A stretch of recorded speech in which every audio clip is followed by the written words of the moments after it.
Am I the asshole for telling my roommate that her anorexia is not my problem?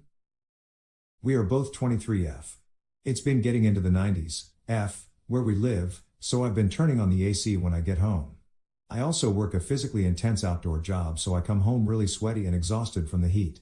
The apartment will stay cool enough for me to fall asleep, but then later on I'll wake up in the middle of the night completely drenched in sweat. I'll then get up and find out that my roommate has been switching the AC off while I'm sleeping. This really upsets me because it's been making me really dehydrated and tired to begin with from not sleeping well, and it's been impacting my work. She's unemployed right now, so I thought she might have been hung up about the power bill. When I finally talked to her about it, I explained that I'm already very sensitive to heat to begin with, and that because we're fortunate enough to have AC, I want to enjoy it when I get home, especially after a long day at work, and that the heat is causing problems for me. I even offered to foot some of her share of the power bill if she was really that concerned about it. But then she said that she turns it off because the apartment gets too cold. I should add that our AC is set at 70 and has never been moved lower than that. I told her that she should just use some blankets or put a sweater on if it was really bothering her, because the heat is unbearable.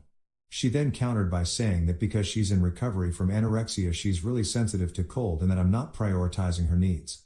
I then responded by saying, I'm sympathetic to your situation, but that is your problem and not mine, and it is starting to have a negative impact on me, and we need to find some middle ground here, because I can't take off my skin when it gets too hot.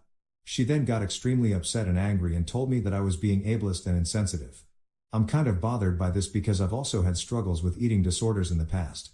So am I the asshole here? Additional info from a comment I made so it doesn't get buried. I see a lot of people making the assumption that I'm completely unwilling to compromise with her, or that I'm set on having it at 70. During our talk I offered to adjust the temperature, but she wants it completely off.